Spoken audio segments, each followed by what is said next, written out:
After the jury heard the closing arguments, they were excused. Since it was 4 p.m., the judge sent them back to their hotel, where they were sequestered for the 2-week trial that followed a nearly year-long investigation. The defendant returned to the Tarrant County Correctional Center in Fort Worth. Nothing more would happen until Monday, when the jury reconvened. I decided to walk back to my room at the Hilton Garden Inn in downtown Dallas, stopping at a bar for a beer and a bite. I had just finished my burger and was halfway through my beer when I heard a woman behind me. "Hey, cowboy, buy a girl a drink?" she asked. I turned around and recognized her. "Ashley? Ashley Marks? Is that really you?" I asked. "Yes, it's me," she said with a smile. I invited her to sit and called the waitress. "How long has it been? 16, 17 years?" I asked. 17 years, she replied. Ashley was one of my best friends in high school, along with Steve Jenkins and Jolene Carter. We were known as the Four Musketeers until her dad got a job in Austin during our senior year. I hadn't seen or heard from her since. "I've been good," she said. "Went to the University of Texas, graduated, got married, got divorced, and now work as a reporter for the Austin Statesman." "Wow, what happened?" I asked. She shrugged. "I was married, but he wasn't. After catching him cheating 3 times, I kicked him out. I think he ended up running a McDonald's in Beaumont." "I'm sorry to hear that," I said. "So what brings you to Dallas?" "I've been covering the Jenkins trial. I saw you testify. I feel sorry for Jolene. She didn't deserve to die like that." I stayed silent, thinking how Jolene didn't deserve to die, though I would have preferred a harsher fate for her. That possibility was taken away by the man I once considered my best friend. "So how are you, Bill Jennings?" she asked. "Considering the last 16 years of my life have been a sham, I'm okay," I said. "At least you have kids," she said. "Yeah, they're mine legally," I replied. "You may not be their biological father, but you're their dad in every way that matters," she said. "You're probably right, but it doesn't make me feel better. Look, I have a confession," she began. I wondered what she was about to say. "Every reporter wants your story. I want to tell it if you'll let me. I understand if you have trust issues, but no one knows you like I do. We can sign a contract. You give me exclusive rights and I protect you. My editor approved it. I won't publish anything without your approval." I realized she was right. Reporters from all major outlets were contacting me. It was overwhelming. Something told me I could trust her. "Okay, Ashley, you have a deal." "How do we do this? Here, my hotel, or yours?" "What do you mean?" she asked. "I've wanted to visit the old homestead. It's only a couple of hours away by car. We have the weekend off since the jury doesn't start deliberating until Monday. Let's drive back, and you can show me where it all happened. You can tell me the details on the way, and I'll talk to your kids and parents if that's okay." I thought it would be a nice break from the trial and a chance to show Ashley the neighborhood and maybe repair our relationship. "Sounds good," I said. "Where are you staying?" "At the Hilton around the corner." "You?" "Same place. Want to grab a few things before we go?" She nodded, and we agreed to meet at my truck in the parking lot. "You can't miss it," I told her. "It's a big blue cab, still the same bill with the biggest truck. Give me about half an hour to change and grab some things." We hit the road, and by the time we got onto Highway 20 towards Abilene, the sun had set. I was relieved since I disliked driving in the sun. Ashley had changed into a professional outfit, a denim skirt, and a white blouse, looking as beautiful as she did in high school. I couldn't help but notice her legs. She smiled. "I know what you're thinking, cowboy." "Really?" I asked. "You're wondering why you didn't sleep with me instead of Jolene," she said. I laughed. "Is that your reporter's instinct?" "No, it's the way you look at my legs, just like in high school," she said. "Legs like that are hard to forget," I told her. She smiled and took out a tape recorder. "So, is there a Mr. Right in Austin?" I asked. "No. Since my divorce, I focused on work. I've had trust issues with men and haven't met anyone I want to spend time with," she replied. "Sorry to hear that," I said. She laughed. "Somehow I doubt it." "Damn those reporter instincts. Shall we start this interview?" I said. "Sure," she said, placing the recorder on the dashboard. "You don't mind if I write this down, do you?" she asked. "Not at all," I said. "I want you to get it right." I took a sip of coffee and began. "As you know, Steve, Jolene and I were close in high school. After you left, it was mostly just the 3 of us. I proposed to Jolene after graduation, and she said yes. Steve and I joined the Marines and went to boot camp together. After training, we split up, He went into infantry, and I went into computer electronics. He ended up at Camp Pendleton, and I went to Quantico. A month later, Steve injured his knee and got a medical leave. You'll notice he still has a limp. Couldn't he have gotten a desk job? Ashley asked. No. Everyone in the Corps has to be combat ready. Steve's father pulled strings to get him into the county, I explained. His father was a county commissioner, right? Ashley asked. I nodded. Yes, that's how Steve got elected. I graduated, came home, and got married. Steve was my best man. Later, I found out he was also Jolene's best man, if you know what I mean. That cow, Ashley said. 9 months after we married, Brian was born. A year later, I was sent to Okinawa for a year. Jolene and Brian stayed in my inherited house. After that tour, we moved to Camp Lejeune, where Jessica was born. Jolene had a tough pregnancy and insisted I get a vasectomy. She said it could be reversed if we wanted more kids. Looking back, it's clear Steve's traits are in the kids, I said. Didn't you notice when they were born? She asked. It's a fair question, I said. Steve and I look similar. Same hair, eyes, even earlobes. The kids looked like me when they were little and had their mother's eyes and nose. It wasn't until they were older that I noticed the resemblance to Steve. You'll see the baby pictures when we get to my house. I finished my service and we all came home. I worked at my dad's computer store and traveled a lot for business. Did it bother Jolene? Ashley asked. No, she liked it. It gave her time to bring Steve into our home and bedroom, which I found out much later, I said. You mean she actually slept with Steve in your bed? Asked Ashley. Yeah, all the time, I replied. That's why I burned the bed and mattress after she was shot. I don't blame you, Ashley said. I also burned the couch and chair Steve used. Jolene's wedding dress went up in flames too, I added. So Steve was a regular guest at your house? Ashley asked. Yes, he even had his own chair. I didn't mind at the time since I thought he was a friend. He'd come over after church on Sundays. We'd watch the game and he'd fall asleep in that chair. The kids called him Uncle Steve, mostly because Jolene insisted. It annoyed me, but now I know why, I said. Want to warm up my coffee? I asked. Ready for a pit stop? Ashley turned off the recorder. Sure, I could use a smoke break. I nodded and took the next exit. After our break, we were back on the highway. Ashley set her recorder on the dashboard. So you had no idea Jolene was cheating with Steve? She asked. No, I was clueless. She never disrespected me, at least not to my face. There was never a hint of it when I was home. They were careful, I said. When did you find out? She asked. About a year ago. I was in Los Angeles for a month-long training. Jolene and the kids emailed and called me daily. One weekend, Brian sent a picture from a fishing trip with Jolene and Steve. Look at this, I said, showing Ashley the photo on my phone. It showed Brian with a large fish, Steve next to him, and Jolene on the other side with her hand on Steve's shoulder. What do you see? I asked. They look so much alike, even the dimples, she said. Exactly. And look at Jolene's hand. What stands out? I asked. Ashley enlarged the image. No rings, she said. Right. Guess where they were? I led her to another photo album. Check this out, I said. Her eyes widened. Is that what I think it is? She asked. Yes, my wedding ring and my great-grandmother's ring. And guess whose cigarette butts are in that ashtray? I said. Steve's, she guessed. Yep, and the ashtray was on my nightstand, meaning Steve was in our bed, I said. Ashley started to cry. How could she do that to you? And Jessica sent this? Yeah, she helped my mom clean the house and saw the rings. She took a picture and sent it to me. She was very upset, I said. I can imagine, Ashley said. Did she tell Jolene? No, I asked her not to say anything. I also asked her to take the rings and mail them to me, I said. Ashley laughed. I bet Jolene was frantic. Yeah, Jessica did everything I asked. Jolene was going crazy looking for the rings. She even had Steve help search. They went through the garbage, sinks, everything, I said. So what did you do? Ashley asked. My course ended on Friday and I came home. On Saturday night, Jolene met me, crying about losing her grandmother's ring. I asked all the usual questions and then pulled the rings from my pocket. She was stunned. How did you get them? She asked. I told her a trusted friend found them and mailed them to me. I didn't mention Jessica to protect her. I just said, don't put them in the ashtray next time Steve comes over. Her eyes went wide and she started crying, telling me she loved me.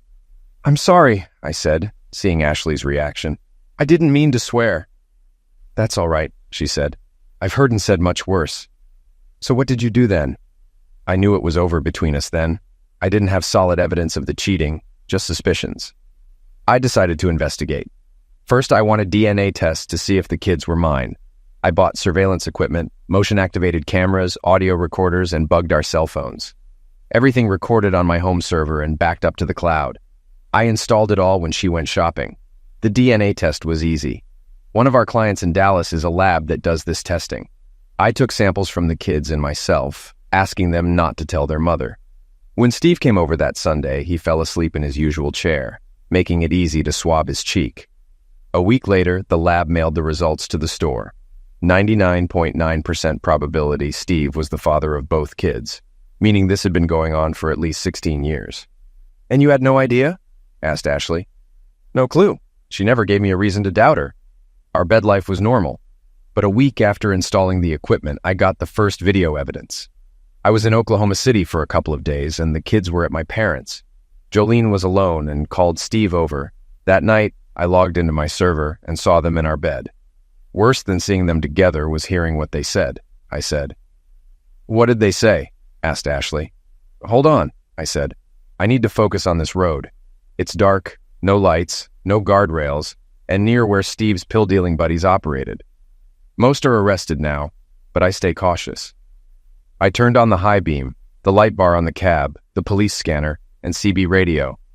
I also pulled my weapon from the glove compartment. Finally, we reached my house, and Ashley noticed a DSS car in the driveway. "Who is that?" she asked. "Defense," I said. "They've been watching the place since Steve's arrest.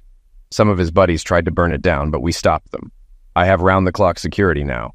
DSS also watches my family and kids. Most of Steve's buddies are locked up, but we're not taking chances. Let's check it out, and I'll introduce you." We parked in the garage and approached the patrol car. The officer got out. "Bill Jennings, I thought you were in Dallas for the trial." We shook hands. The trial went to the jury this afternoon. "This is Ashley Marks, a reporter from the Austin Statesman. She'll be with me this weekend," I said, nodding to her. He touched his hat. "Nice to meet you, ma'am," he said. "Things have been quiet since the Rangers took the last gang out. My replacement will arrive soon." "Thank you," I said. We shook hands. "Have a good night," he said as we headed for the door. "I will. You too," I replied. I set the coffee pot down and gave Ashley a tour of the house. The original house was built in 1866 by William Bryan Jennings after returning from the Civil War.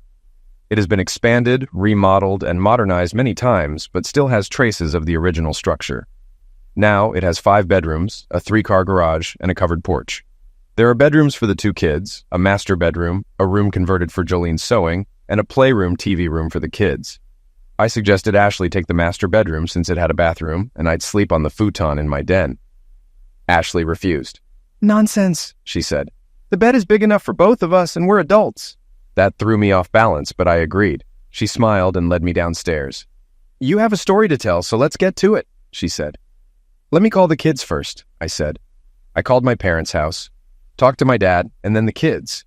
They were excited to see Ashley, and we planned to meet for lunch the next day. I grabbed my coffee and went to the living room, bringing a stack of DVDs from my study. "These should help," I said. Her eyes widened. "How many videos do you have?" "Quite a few," I said. "Some from home, some from my office. I've also scanned documents and have photos and audio recordings. Everything is here with backups." I pulled out a DVD and put it in the player. "It's graphic," I warned. "I'm ready," she said. I reminded her that this DVD confirmed my suspicions and to listen carefully. The clip started with Jolene entering the bedroom, followed by Steve. Jolene took off her rings and tossed them into the ashtray on my nightstand. Steve, smiling, put out his cigarette on them. "To hell with him and his great-grandmother's ring," Jolene said. Steve laughed.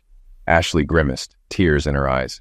They started having lovemaking, and I fast-forwarded through the most graphic parts. "It takes about an hour," I said. "The pillow talk afterward is a real doomsdayer." "Thank you for showing me this," Ashley said. "It's one thing to hear about cheating, but another to see it." They lay on their backs, smoking. Jolene turned to Steve. "I'm pregnant again, baby. Looks like you're going to be a daddy," she said. Steve frowned. "Damn it! Didn't you take your pills?" he asked. "Yeah, but I might have missed a day or two. Why can't you use a contraceptive?" "I hate them," he said. "You know the rules. No rubbers." "I can't have another feticide, Steve," she said. "I've had 3, and the last one almost eliminated me. Besides, Bill had a vasectomy after Jessica was born. It was your idea." "What do you want to do?" Steve asked. I want to marry you and go away, she said. Bill's figured us out anyway. I'm not the marrying kind. Bill works and pays, and I get paid, he said. Don't worry about him. He's so stupid we could do it in front of him, and he wouldn't notice. Why don't you do to him what you do to other guys? She said. Those guys were illegals. No one misses them. Eliminating a respected member of society is different. Maybe you can arrange an accident, Jolene suggested. People die driving down Indian Trail all the time. We might do something, but not yet. Maybe we can find something to incapacitate him gradually, like poison. Let's plan this carefully. Maybe after the kids are out of the house, you can get his insurance and part of his business. For now, go to the new clinic in Abilene. They'll take better care of you. I'll keep an eye on Bill. If he does something stupid like go to a lawyer, I'll handle it, okay? Jolene nodded. Okay, baby, I'll do it. You're the man, she said, kissing him. Now let's get on with it, she said, and they started again. I stopped the video. Ashley shook her head, tears streaming down her face. I hate her, and you lived with her for 17 years. Please tell me you went to a lawyer after that. I did. Let me tell you about it, I began. I had made an appointment with Alan Jackson, our family lawyer. I showed him the DNA report and the video of Jolene and Steve. Alan explained that although Texas is a community property state, infidelity can affect the division of property and alimony. However, he warned me about Steve. Bill, Steve runs this county. He owns the sheriff's department and every judge. You have to file in the county where you've lived for 90 days. I don't think any judge here will hear your case. Plus, Jolene's pregnancy could delay the process. Texas courts won't finalize a divorce until the baby is born, regardless of who the father is. Steve also told me to inform him of any divorce attempts.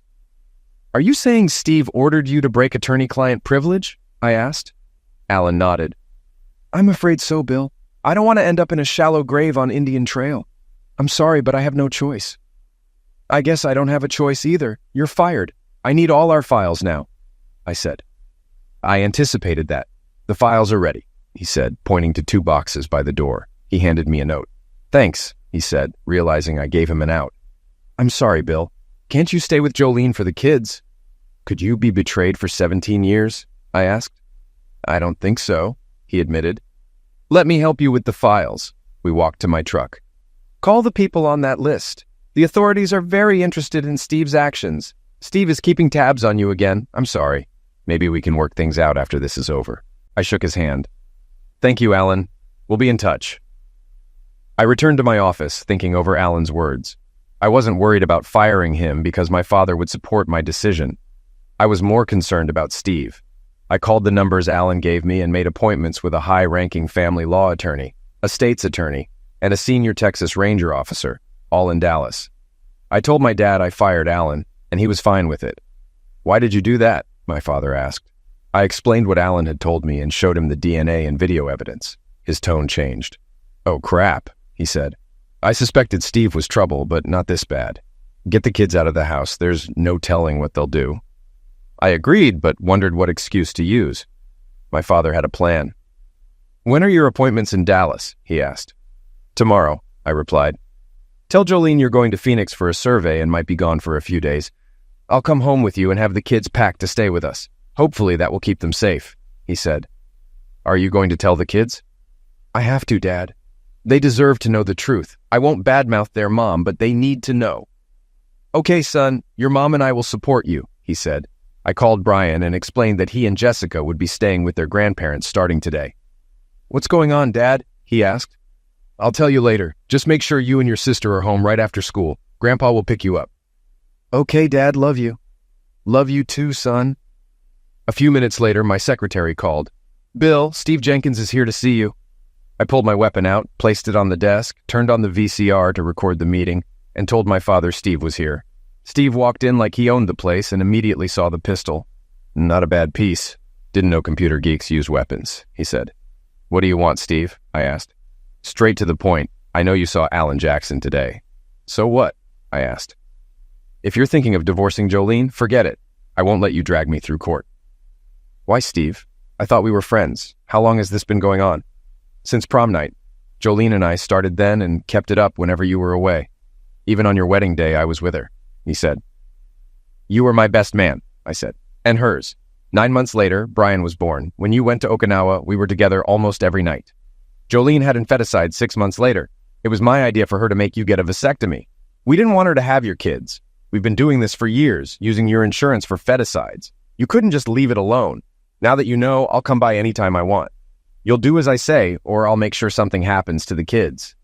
"You fool," I said. "If you touch my kids, I'll put you down like a dog. Remember who's in charge. I own this county, the sheriff's department, and the judges.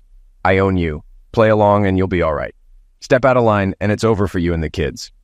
"Would you hurt your own children?" "I've grown up. You better grow up too. See you around," Steve said and left. I stopped the tape, burned it to a DVD, sent copies to my dad and my contacts in Dallas, and called my father. "Dad, check your mail. We need to move now. Steve just threatened me and the kids." "Okay," my father said.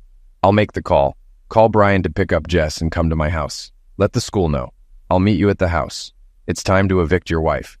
I agreed and called the school, explaining that neither my wife nor Steve Jenkins should pick up the children or even be in the building, as it was a matter of life and end of life. I also informed them that the children needed to leave immediately. I called Brian and told him to pick up Jess and go directly to his grandfather's house. No questions asked. "I'll explain everything later. Do not contact your mother or Steve. It's crucial. Do you understand?"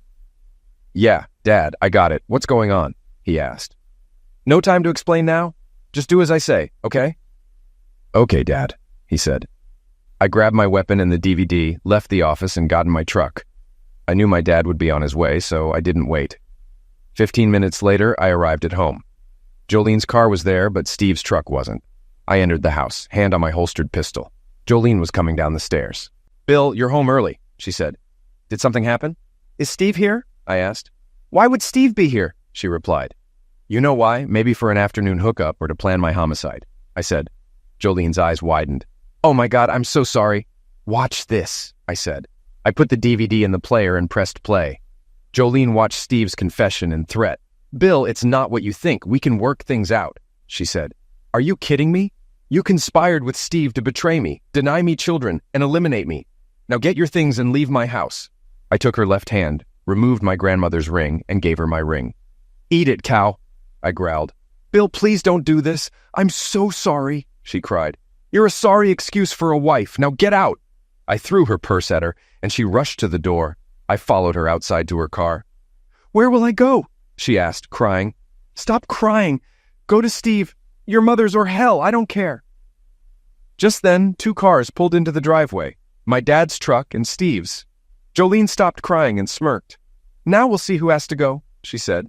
"It would be easier if you cooperated." "Are you really going to do this?" I asked. "In a heartbeat," she said. Dad blocked Steve's access with his truck and got out with his rifle. "What are you doing, Jennings?" Steve yelled. "I'm enforcing a restraining order," Dad said. "What kind of restraining order?" Steve asked. "The one against you and Jolene. Stay 500 feet away from my family and our property," Dad said. "Get out of here." Steve stopped moving. 2 cars with flashing lights pulled up, and 4 state troopers got out with their pistols ready. "We'll take it from here, Mr. Jennings," one officer said. Dad lowered his weapon. The officer handed Steve a restraining order. "Is that her?" he asked, nodding at Jolene. Dad shook his head. The officer handed Jolene the paper. "Mrs. Jennings, you must stay 500 feet away from the Jennings family and their property. If you refuse, you'll be taken into custody. Do you understand?" "Yes," Jolene said quietly. "Excuse me, officer," I said. "I'd appreciate it if you took Jolene and Mr. Jenkins into custody." "And why would I do that?" he asked. I hit play so they could hear the threat Jolene made against me and the kids. The officer gave her a hard look and pulled out handcuffs. "Mrs. Jennings, you're under arrest. Turn around and put your hands behind your back," he said. After handcuffing Jolene and reading her rights, he radioed another officer to arrest Steve. "You'll pay for this, idiot," Jolene said as she was led away. "You're all going to pay." A van from a local TV station pulled into the driveway. A reporter and camera crew walked up as Steve was being arrested. The reporter caught Steve's arrest on camera. "Do you know who I am?" Steve yelled. "Yeah, I know, and I don't care. You're under arrest," the officer replied. "I'll get your badge for this," Steve shouted, red-faced. I realized I should have mentioned their plot to eliminate me, but I didn't have the evidence with me. The news van moved so the patrol cars could leave. The reporter approached me, followed by my father. "Mr. Jennings, why was Commissioner Jenkins arrested?" she asked. Making end-of-life threats is a crime, even for popular politicians like Steve and his married girlfriend. Now I have to take care of my kids. My father joined me as we walked away, leaving the reporter in shock. Steve's reputation took a major hit. My next stop was my parents' house, where I explained everything to my family. I hated telling my children that Uncle Steve was their biological father, but they needed to know the truth. At first, they didn't want to believe it, but the DNA test results proved it. "I don't care what that paper says," Jessica said. "You're my father, and you always will be." "I agree," Brian said. I was proud of them. We hugged and shed a few tears. After saying goodbye, I went back to my house, packed for a few days, and headed to Dallas. "And that's when you found out how bad it really was?" Ashley interrupted. "Yeah," I said, resuming my story after a sip of coffee. The next day, I met with Dave Brooks, a Dallas attorney known for his courtroom prowess. He had arranged a meeting with all 3 men I had contacted. I was surprised to see them all there when I arrived. "Sorry to spring this on you, Mr. Jennings," Dave said, "but after that last video, we thought it best to meet together." I accepted his apology, and he introduced me to the others. John Hancock, a prosecutor from the state's attorney's office, took charge. "Mr. Jennings, I'm sorry for what you've been through. We have a lot of evidence against Steve Jenkins, including pills, weapon running, human trafficking, and 6 homicides. Your wife is involved too, especially in prostitution. The threats against you forced us to act quickly," he said. Don Jacobs, a Texas Rangers captain, explained the sheriff's department was compromised and replaced temporarily by Rangers and DSS officers. He stressed the urgency of the situation. "As for your divorce," Dave said, "I'll push for an annulment due to your wife's criminal activity and deception. If not, we'll file for infidelity and mental cruelty. Based on your evidence, I believe you'll get all your assets and custody of your children if you want." We discussed strategy for another hour. Dave handed me a DVD containing footage of my wife's actions. Some of it involved several men, including sheriff's deputies. John concluded with their plans for Steve and Jolene. "I'm not going to sugarcoat it, Mr. Jennings," he said. "We're going for the judicial execution for Jenkins. Your wife might get life without parole, but your lives are in danger. Be very careful. You and your children are lucky to be alive. Call us immediately if you see or suspect anything." "I hear you," I said. We shook hands and parted ways. My mind was spinning. The man I thought was my best friend was involved in pills, weapons, and homicide, and my wife was part of it. How did I miss this for 17 years? I got a frantic call from Brian. "Dad, come home now," he said. "What's going on?" I asked. "Just come home now," he said, and hung up. I sped home. When I arrived, there were ambulances and police cars in front of the house. I rushed to the door as paramedics wheeled out a gurney. The paramedic pulled back the sheet, revealing Jolene's face. "I'm sorry, Mr. Jennings," the paramedic said. "She's gone." I wasn't that upset. Inside, I saw Steve on another gurney, his left shoulder shattered but alive. My kids and father were standing off to the side, unharmed. I hugged them. "What happened?" I asked. Dad explained. "We came to pick up a few things. Steve and Jolene showed up. Jessica and Jolene fought, and Steve pulled a weapon. I grabbed my rifle and walked in just as Steve pulled out his weapon. Jolene tried to stop him, but he shot her accidentally. I shot Steve in the shoulder and called emergency." "Brian called me right after?" "Yes. Jolene was gone before the ambulance arrived." "It's okay, Dad. You did the right thing," I said.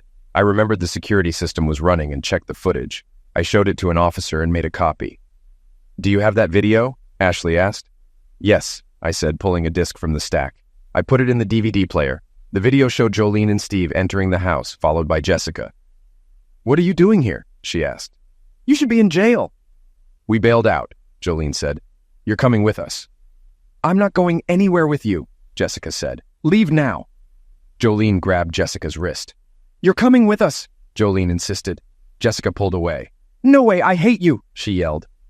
Jolene slapped her. "Yes, you are. I have a room for you in Abilene." Jessica hit her mother back. "That's not happening," she said. Jolene grabbed her hands. "You're going to be our new star," Jolene said. Steve grinned.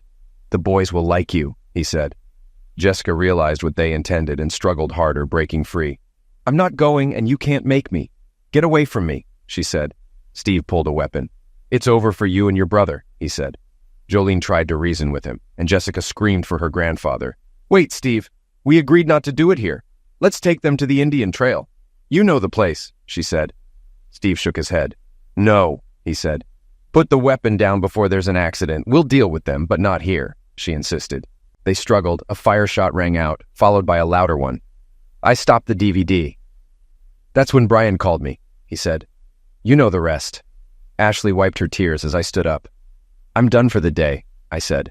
I'm going out back for a smoke, then to the cafeteria. Ashley followed. I'll join you, she said. We took our coffee and walked to the back porch in silence. After a while, Ashley spoke. I forgot how dark and quiet it is here. I'm used to the city. She looked at me. Bill, you need to deal with this before it destroys you. Easier said than done, I replied. How do you accept that the woman you loved lied to you for years? My kids aren't even mine. I understand a bit, she said. My husband was a serial cheater, but not everyone is like that. Yeah, I know, I said quietly. Ashley hugged me. I'm here for you, Bill. Always, she said. Thank you, I said. I often wish we had met in high school. I feel the same. Maybe if my dad hadn't transferred to Austin, we would have. I was even jealous of Jolene back then. Really? I asked. But you were with Steve. Only because you and Jolene were together. I had doubts about Steve. He told me he wasn't the type to get attached. Well, no point crying over it now, I said. If we had gotten together, you wouldn't be a reporter in the big city. True, but sometimes I wish I could give it all up for a good man, she said, looking at me. I believe you would, I said. After a while, we went back inside. I lay down on the couch, still concerned about Steve's friends despite the DSS officer outside. Ashley understood. Don't make a habit of it, cowboy, she said, smiling. I fell asleep and woke to the smell of bacon. Rise and shine, Ashley said, standing over me in a long t-shirt. Breakfast is ready. I went to the kitchen table, amazed at the spread: pancakes, bacon, sausage, grits, toast, eggs, cookies, and gravy. She even remembered peanut butter for the pancakes. A guy could get used to this, I said. Ashley brought fresh coffee. Hope you like it. It's been a while since I made breakfast for a man. It smells great. You'll get my mom's approval, I said. Didn't you cook like this for your husband? Foreman, my ex, preferred fast food. Dig in, cowboy. We have a lot to do today, she said. So, what's on the agenda? I asked, savoring the meal. First, I'd like to see your family. Then visit Jolene's mother for insight into her. If there's time, stop by the cemetery. And we'll need to go shopping. You're almost out of everything, she said. I devoured the food, stopping to sip coffee and praise her cooking. Jolene hadn't made breakfast like this in years. I felt like I'd died and gone to heaven. I hugged and kissed Ashley, thanking her. That was amazing. I guess I better get ready. Please do. You need a shave, she said. I showered and shaved, thinking about Ashley. In less than 24 hours, I found myself falling for her just like in high school. Could it be that Ashley and I were meant to be? For the first time in months, I felt content. Ashley, now dressed in jeans and a t-shirt, grabbed her laptop bag and purse, ready to go. We arrived at my parents' house, greeted by the kids running out as soon as I pulled up. I introduced everyone to Ashley and we went inside. Ashley explained her plan and asked to talk to everyone one-on-one. We all agreed. Mom went to the kitchen to make dinner, and Dad took me into the living room. Ashley started with Jessica and then spoke with Brian.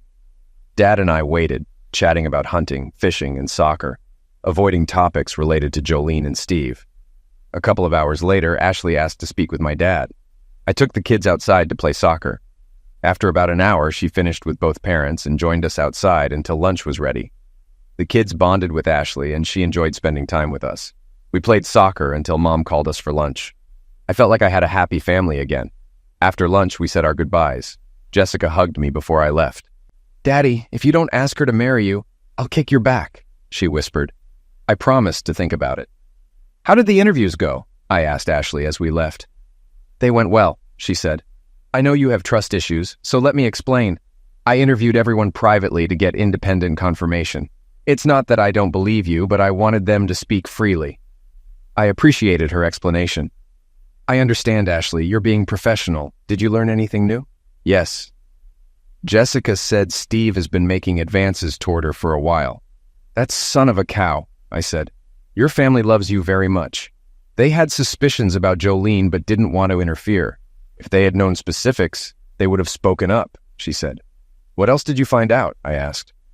I experienced what it's like to be part of a close-knit family, And I loved it. Thank you for including me, she said. The kids and I had a great time too. You made a big impression on them, I said. We arrived at Jolene's mother, Myrna's apartment. Do you want to interview her privately too? I asked. No, I think you and she should talk, she said. Myrna opened the door and invited us in. She moved slowly due to health issues and depression. Her husband had died in a mysterious accident years ago, and Jolene's end of life left her alone. How are you feeling? I asked, hugging her. I'm fine, Bill. Thanks for asking, she said. She hugged Ashley. Ashley Marks, you're as beautiful now as in high school. Thank you for coming to see me. Ashley smiled as Myrna motioned for us to sit. What brings you here? She asked. I explained what Ashley was doing, and Myrna nodded approvingly. So what can I tell you? She asked. Mrs. Carter, I'm curious. Jolene and Steve's affair continued throughout her marriage. You must have known. Why didn't you say anything to Bill? Ashley asked. Myrna looked embarrassed. Yes, I knew, she said. I'm sorry, Bill. I should have told you. You didn't deserve this. How long have you known? I asked. Since the beginning, she said. During your year in Okinawa, Steve practically lived with Jolene. They were careful when your family was around. I told her it was a mistake, but she didn't listen. If Jolene wanted to be with Steve so badly, why did she marry me? I would have let her go if she had just said so, I said. She was confused, Bill. She loved you both in different ways. To her, you were stable and dependable. Steve was wild and adventurous. You were a support for her, and he was excitement, Myrna explained. I'm sorry, Myrna. Jolene had lovemaking with Steve on our wedding day, had 2 children with him, and plotted to eliminate us. These aren't the actions of a loving wife, I said. I know it's hard to believe, Bill, Myrna said, but she did love you, at least at first. That's what she told me. What changed her so much? Ashley asked. People change over time, Ashley, Myrna said. Steve latched onto Jolene and began to control her. I warned her once, but she said I'd regret it if I told Bill. Myrna looked at me. That's why I stopped visiting the kids, Bill. I couldn't face you knowing what she was doing. Sometimes they scare me. Did you know about her feticides? Ashley asked. Myrna nodded. Yes, Jolene told me. I warned her she'd get caught, but she shrugged it off, saying it was her choice, not Bill's. I suggested she divorce Bill, but she laughed and said she'd inherit everything soon anyway. How long ago was that? Ashley asked. About 1.5 years, Myrna said. I wanted to say something, Bill, but I was scared. Steve is terrifying. Myrna, did your husband know about this? I asked. I think so, she said. They were talking just before his accident. Myrna's husband was known as an excellent mechanic, yet his brake line mysteriously failed. It's all in the past now, isn't it? Myrna said. By the way, I don't blame you for not attending the memorial. I was hoping some of her friends would come, but it was just me and the priest, she added, wiping a tear. Thank you for paying for the cremation, Bill. I noticed you had her cremated in her wedding dress. You cremated her in her wedding dress? Ashley asked. I told you I burned her dress. I made sure she wore it and the wedding ring I gave her. It felt appropriate. Did you cremate the wedding ring too? Ashley asked. Yes, but not the engagement ring, I nodded. Thank you for making sure I got Jolene's IRA. It helped a lot, Myrna said. Jolene had an IRA?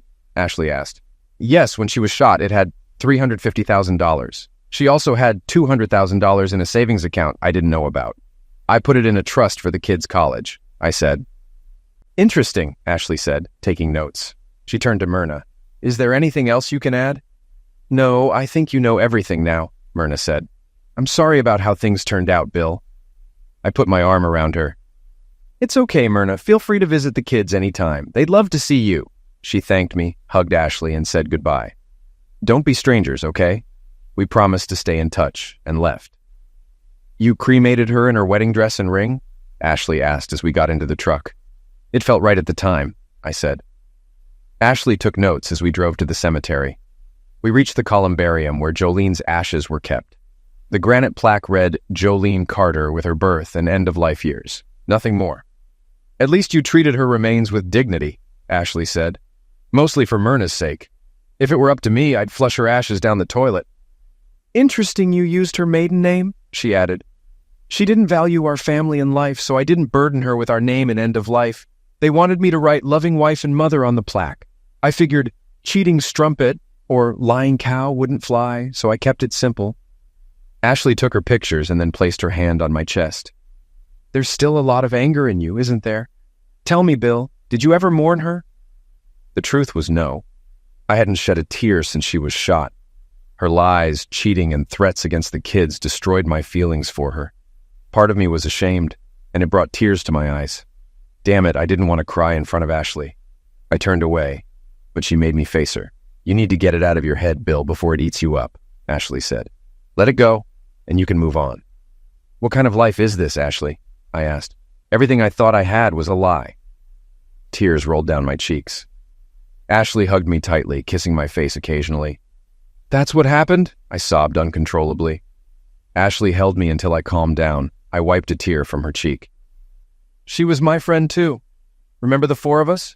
You, me, Steve, Jolene, the four musketeers. I loved her like a sister. I hate what she became, but I loved her anyway. You did too. You married her, raised 2 kids with her. That must mean something. You're probably right, I said. Damn right, cowboy. I'm here for you, Bill, as long as you need or want me. I get it, I told her. She smiled and patted my chest. We need to get to the store. What do you want to do about dinner? How about a trip to Charlie's for steak and a band tonight? I asked. You're asking me out in front of your wife's ashes? She smiled, kissed me, and looked at Jolene's marker. Bye, Jolene. Your husband is asking me out, she said. I whispered, bye, honey, to the marker and returned to the truck. Are you okay? She asked. Yeah, I said, starting the pickup. Let's get ready for tonight. We stopped by the farmer's market, bought groceries, and headed home. It finally felt like home with Ashley. I showered, shaved, and dressed, waiting for Ashley to finish getting ready. She came down in a denim skirt, white blouse, and cowboy boots. She looked stunning. I offered her my arm and we left. Charlie's restaurant was known for great steaks. After dinner, we had a beer and watched couples dance. Do you want to dance? I asked. Of course, Ashley said. We danced the night away, 2-step, waltzes, slow dances, even line dancing. During a slow dance, Ashley kissed me deeply. I love you, Bill Jennings, she whispered. Always have and always will. I love you too, Ashley Marks, I said. She licked her lips nervously. Take me home and make love to me, cowboy, she said, or I'll pounce on you right here. Let's get this situation under control, I said, doing a bad John Wayne impression. She smiled, took my hand, and led me to the parking lot. Take me home now, she purred. She started entertaining me in the car. Thank God for tinted windows. We're almost home, I told her.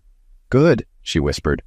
We parked in the garage and rushed inside. Later, we lay on the bed, her in my arms. Just 36 hours ago, I was a broken man. Now with Ashley, I felt hope. I knew what I wanted to do, but feared she'd think I was rushing. Screw it, I thought.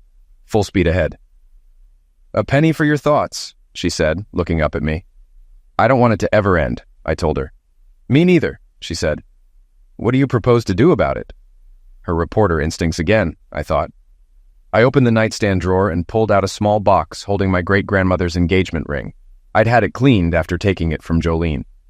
Ashley focused on the box as I explained the ring's history. It had been passed down through generations, starting with my great-grandfather in World War I. You see, Ashley, this ring symbolizes my love for you and over 100 years of Jennings family history. I understand if you'd prefer a new ring, but this one means a lot to me. Ashley, with a tear in her eye, said, Yes, I will marry you and be proud to wear your great-grandmother's ring. But there's one condition. Condition? I asked. Promise you'll cancel the vasectomy. I want to have a house full of kids. Maybe one day we can pass the ring on to one of our grandchildren. I smiled, put the ring on her finger, and we kissed before making love and falling asleep in each other's arms. The next morning, I woke up to the smell of bacon. Ashley was making another liquidator breakfast. We ate, packed for the trip to Dallas, and showered together, leading to another session of lovemaking. I called the kids to share the news.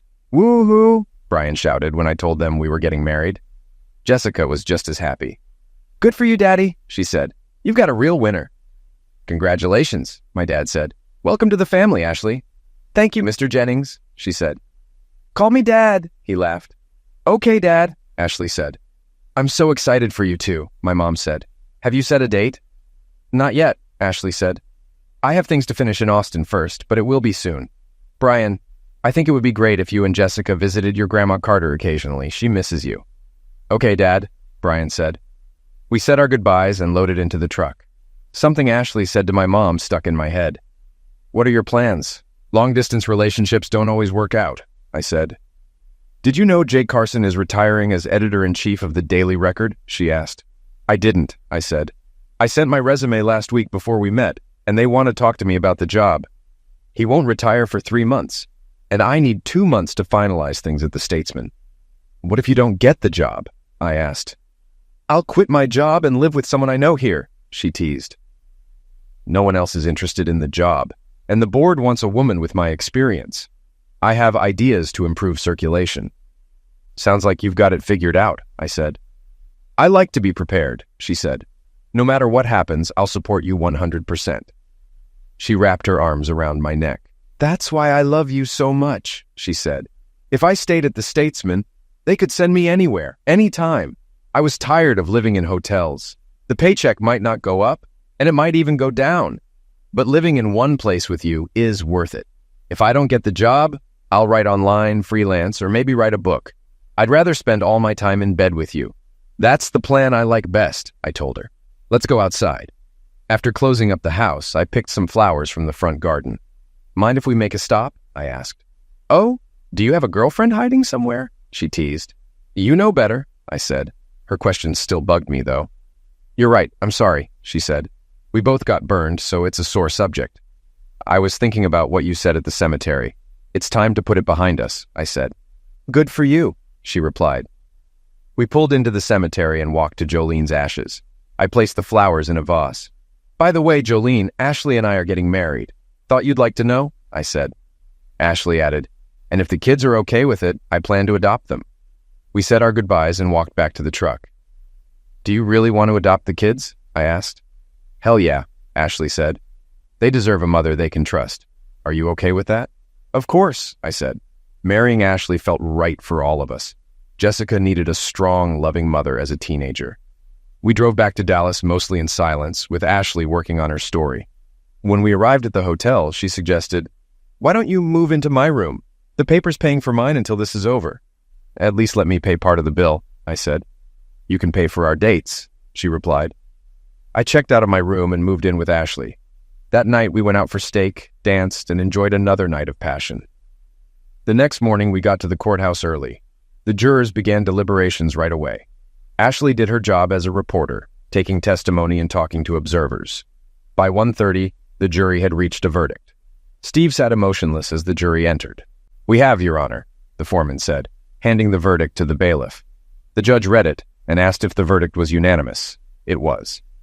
In People v. Steve Jenkins, the jury finds the defendant guilty on all charges and recommends the judicial execution, the judge said. Steve's attorney had gambled on the jury being unable to unanimously agree on the judicial execution, but he lost. Steve was guilty of 6 counts of first-degree homicide, manslaughter, conspiracy to commit homicide, and various trafficking charges. Each juror confirmed their agreement with the verdict and punishment. "Mr. Jenkins, I agree with the jury. If any case deserves the judicial execution, it's this one. I order you to be transferred to Huntsville State Prison and executed as prescribed by law. May God have mercy on your soul," the judge said, striking the gavel. My lawyer gestured for me to follow him. We caught up with the officers escorting Steve. Steve glared at me, defeated. "What are you looking at, idiot?" he spat. "I'm looking at a worthless piece of crap," I said. "Now I know what that looks like." My lawyer handed Steve 2 forms to sign. One relinquishes all parental rights to Brian and Jessica Jennings. The other outlines the disposition of your estate. 1/3 to Myrna Carter, 1/3 to a trust for Brian Jennings, and 1/3 to a trust for Jessica Jennings. Steve, furious but defeated, signed both forms. "Are you happy now?" he asked. "I will be," I said. "By the way, Ashley and I are getting married, and she's adopting the kids. Enjoy hell." My lawyer and I left. I didn't see Steve again until his execution. Yes, I peed on his grave, but not in front of Ashley. She wouldn't have approved. Finally, the nightmare was over, and I looked forward to a new chapter with Maya and Ashley. True to her word, Ashley let me read the story she wrote about me, and I was impressed. It went viral, leading to several talk show appearances for Ashley. She even won a Pulitzer Prize for it. The Statesman was reluctant to let her go, but gave her a bonus and recommendation when she left. The Daily Record welcomed her as the new managing editor, and within a year the paper's circulation tripled, prompting expansion and more hires. We chose a backyard wedding, inviting family and friends. Ashley's parents came from Austin with some of her friends from the Statesman. Her dad walked her down the aisle, shaking my hand warmly. Brian was my best man, and Jessica was Ashley's maid of honor, making it a family affair. After our vows, the priest introduced us as Mr. and Mrs. William Jennings. Brian put his arm around Ashley and said, "Welcome to the family, Mom." And Jessica hugged her, saying, "I love you, Mom." "I love you too," Ashley replied, hugging them both. My father handed us an envelope with 2 tickets for a week-long Caribbean cruise for our honeymoon. "Thanks, Dad," we said in unison, starting a new adventure. 10 months later, Ashley gave birth to twins, a boy and a girl. We named them William Frederick after my grandfather and Alicia Marie after Ashley's grandmother. On their birthday, I met George Mason, a local politician. He congratulated me and mentioned the upcoming election, suggesting I could take Steve's place on the commission. "You brought him down, like the man who shot Liberty Valance," he said, laughing. "Except John Wayne wasn't waiting in the shadows this time," I replied. "Thanks, but I can't take a pay cut. I have 2 new mouths to feed," I said. "You could still run your business," he suggested. "Maybe, but there's another reason," I said. "Power corrupts.